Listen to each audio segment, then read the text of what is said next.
Good morning, ladies. How are you? Welcome to this week's episode of Elevate Your Business. Today, we are literally going to focus on the word balance.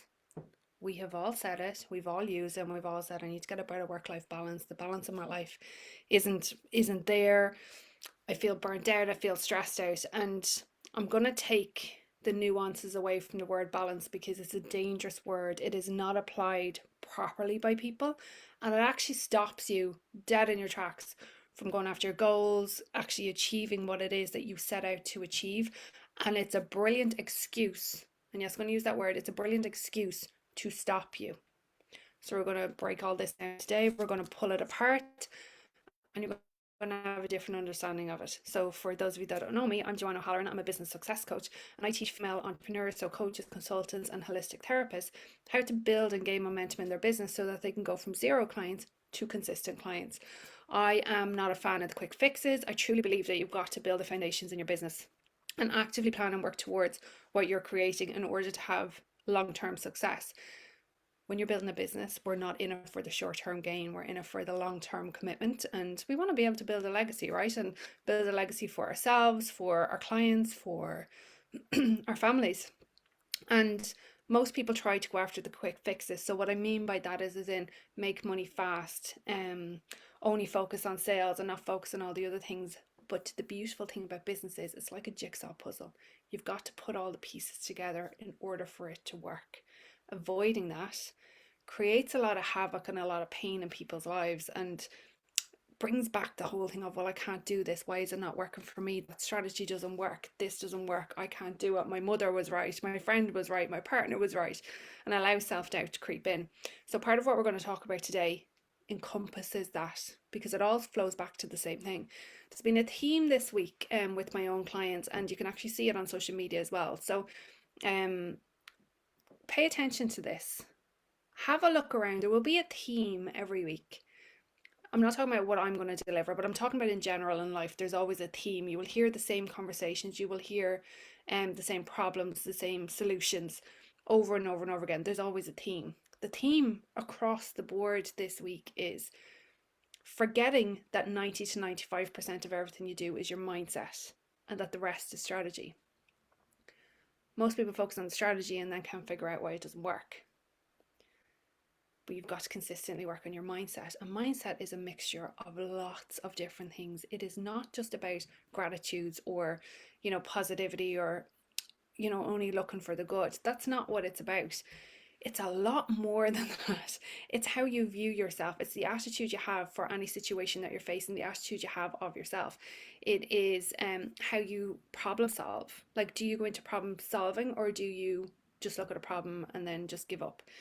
It's your perspective on things. How do you speak about something? Do you always look for the bad in it? Like, is your go-to, well, sure, I knew that was going to happen anyway? Or is it, isn't that interesting? Let me see what we can do to figure it out. Like, what's your will to do something, your desire, your commitment level? Like, are you committed to your goal, for example? Or are you like, well, I'll just hang back and see how it goes? All of that is your mindset.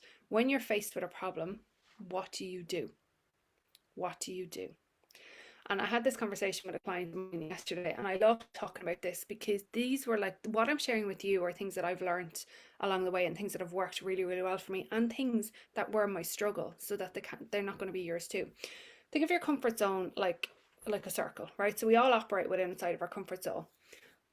The majority of entrepreneurs are actually high achievers, which is why imposter syndrome kicks in and you start to doubt yourself and whether or not you can do this, even though you're like, I know it's going to work, but I doubt if it will work, that kind of way.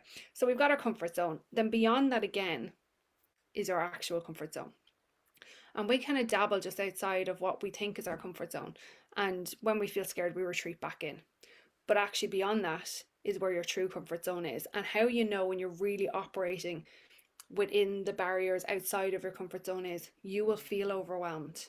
You will go, what have I got myself into? Do you ever go to clean out your closet or clean out the kitchen presses, and you're like, oh, this was a great idea when I started it. What was I thinking? Because now you're just surrounded by a huge mess.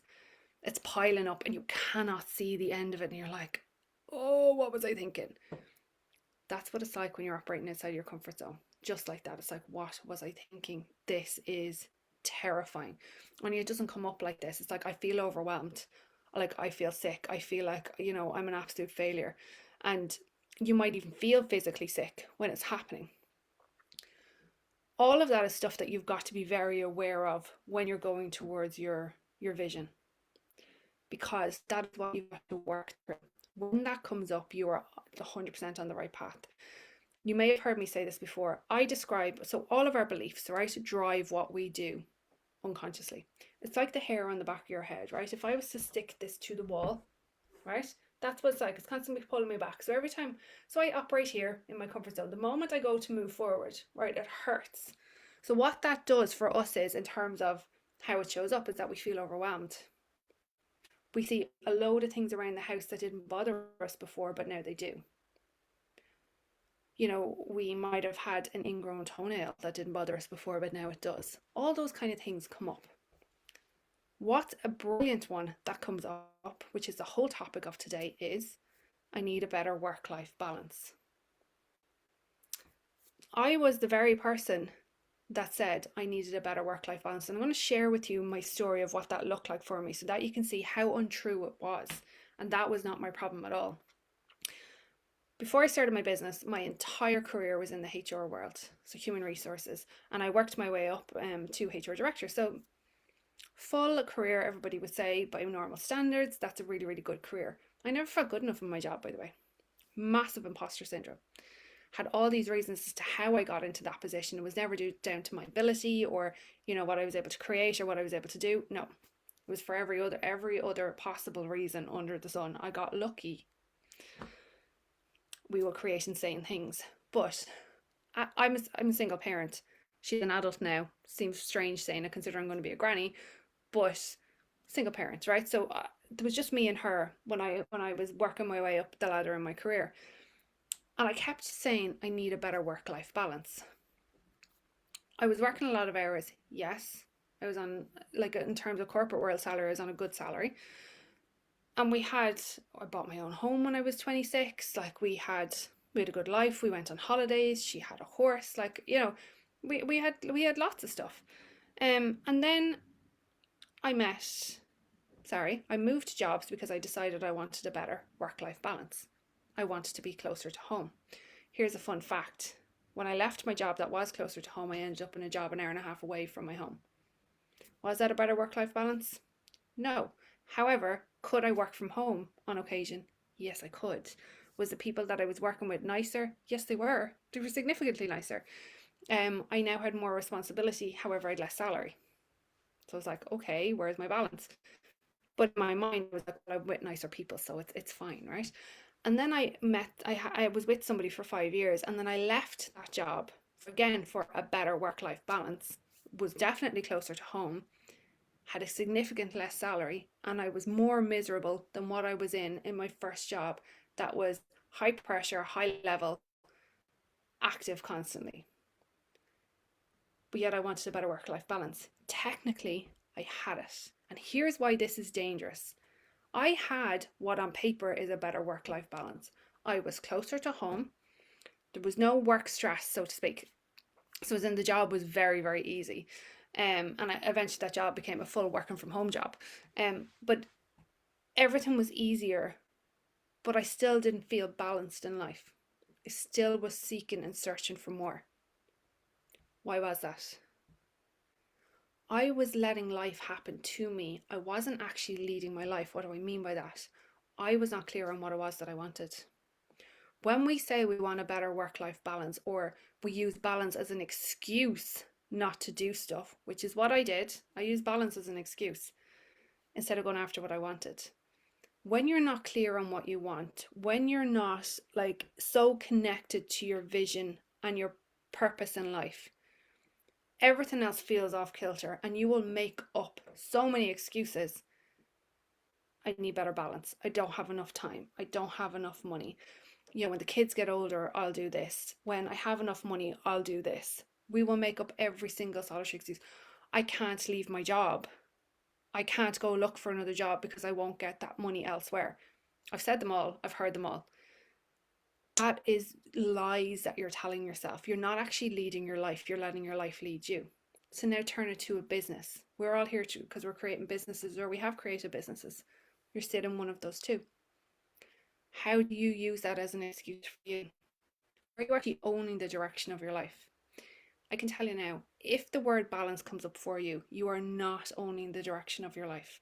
You are letting your life lead you, and you're like going with the flow. Going with the flow is also another dangerous term, because going with the flow means that, well, whatever happens will happen. That's not what you want. However, you do want to go with the flow in terms of, if there's a problem that comes up, I will find the solution. That's going with the flow. It's not like, it's also, I'm not going to say that I'm like a piece of shit if it doesn't work out, or I can't do this if I come up to a hurdle. I'm just going to get curious about it and go, okay, what can I do to solve this? I don't go into a pity party in myself. But if I'm letting life lead me rather than me leading my life, then that's exactly what it's going to look like. Because woe me, everything's happening to me rather than I'm actually going out to create it. And this is where there's a big difference between people that are successful and people that die trying. So you get to choose which lane you're going to be in. Are you going to be the person that's successful, or are you going to be the person that dies trying? Because the person that dies trying, it isn't that they don't have a good idea. It isn't that they don't have the capacity to do it. It's that they're not willing to lead their lives and lead their business in a way that will generate the results that they want. They have all these obstacles in the way, and that's all they choose to see. They won't actually go beyond what feels comfortable. They will sit in, well, I'm only going to do this because it feels comfortable for me. The amount of people that are out there that are uncoachable is incredible, but yet they want a different life. I guarantee you know these people in your life. Possibly you even say this too, and if you do, you don't get to beat yourself up about it. You just get to bring awareness to it. But like, is there something in particular in life that you want, but yet you've made all of these reasons as to why it isn't happening for you and why you can't do it right now, but you'll do it when? The when never comes. And we hear people saying this all the time. Why does the when never come? Because we never make it happen. I was giving this example to somebody the other day. If you think about, right, if we're going to a wedding, we get dressed up to go to the wedding. We don't wait till we get to the wedding to get dressed up, right? If we're going to a fancy dress party, so like at Halloween, we don't wait till we get to the party to dress up. We get dressed up in advance. If we're going out to meet the girls for lunch, right? We all love, if you're like me, you love a good lunch day, right? So you go meet the girls for lunch, maybe have a couple of glasses of wine, have some canapes, like you just have a nice day out. How do you show up? You're all excited, you've got put your makeup on, you've put like probably a nice dress on, pair of heels. I don't really wear heels anymore, but only when I'm going out to meet the girls for lunch, like I meet my friend Siobhan tomorrow, so I'll be wearing heels for that. And like we go prepared, right? So we're already in, ready to go, even though it hasn't happened yet. Your goals get to be the same, your vision gets to be the same, your business gets to be the same. So how are you preparing yourself for what you're creating? Are you waiting until it happens and then you'll get dressed, or are you getting dressed because you know it's going to happen? Balance is not the problem. Your focus is the problem. The most successful people in the world plan out everything. Robert thought I was crazy, like absolutely crazy when I did this. Like I plan out everything. He cannot understand this. And the funny thing is, he is somebody that has an analytical mind and like a logical mind. I don't. That is actually my very weak point. It's not something that comes naturally to me. I'm more like the idea generation and getting stuff done now, but not actually planning. Planning is like just foreign to me. So I've had to work hard on it. But I plan out everything, like even down to when we're going to eat, what we're going to do, how we're going to do all this. Why? Because I have created more time, more space, more energy, more money by actually planning. The planning has got me clear on what is balanced in my life. Now, when I look back at my career, at the very beginning, when Leah was quite small, I had an amazing balance. But society was telling me different. I was at every show Leah did. I was at every parent teacher meeting. I put her to bed every night unless it was a planned night out. We ate together. I got her up and got her dressed every morning. I always dropped her off on her first day of school and picked her up on her last day. And I thoroughly enjoyed the work that I was doing. Our weekends were spent together. My time with her wasn't compromised. So where was I feeling off balance when she was in school? She's going to be in school. Where was I feeling off balance when she was in crash? Okay, but she was doing her homework and she was getting like having time with her friends and learning new skills. So where was I off balance? I wasn't. Society told me I was. So where in your life and where in your business are you using balance as an excuse? And where are you not prioritizing what is actually important to you? And you're not prioritizing it because you haven't laid it out. You've got to lay out what your priorities are. You've got to lay out what happiness looks like for you. And then you implement it. You don't wait. It's not going to happen just because you want it to. Unfortunately not. You've got to actually go and create it. So have a look in your life, have a look at your business, and where are you making excuses for things not happening? Where are you making excuses for not prioritizing things? Where are you making excuses for not planning? Life will happen to you as long as you let it. You've got to take a stand and go, okay, life is not going to happen to me. I'm creating what I want in my life. That is the only way to open doors. If you wait, you are going to create lots of messes and uncomfortableness and yuckiness, and things are never going to feel easy.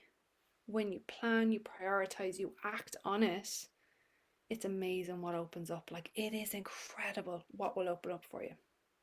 It's incredible. And I mean plan everything, like plan like your time when you're spending with your family, plan your fun activities, plan when you're going out with girls, with your husband, with your wife, with your partner, when you bring the dog for a walk. Like, I could show you my day today completely planned out. From the moment I got up, it was up at 6:15, had a call at 6:30, chilled out with the dog, had a call with a friend of mine at 8, then went and had my shower, then went and spent time with a client, then came back here and got prepared for this. Now I'm doing this. I have a gap of time where I'm in Robert's house at the moment, where I'm going to be traveling from Robert's house back to my house. So I need a 3-hour window for that. So I have that. Then I've got my dinner planned. I have when I'm bringing the dog for a walk planned. And then I'm going to be going and doing a masterclass tonight. If I didn't plan that, everything would be chaotic. And I would say my life is out of balance. I have the most balanced life. The most balanced. Because I know what's a priority for me and I'm planning it out. Don't let your excuses be bigger than what you're going after. Don't let what happens when you get into your comfort zone or outside of your comfort zone stop you in your tracks. Because when you go outside your comfort zone, overwhelm kicks in. Fact. Fear kicks in. Fact.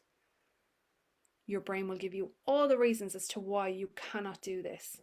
And it will also happen in terms of conversations that you have with people, your bank account, people getting sick.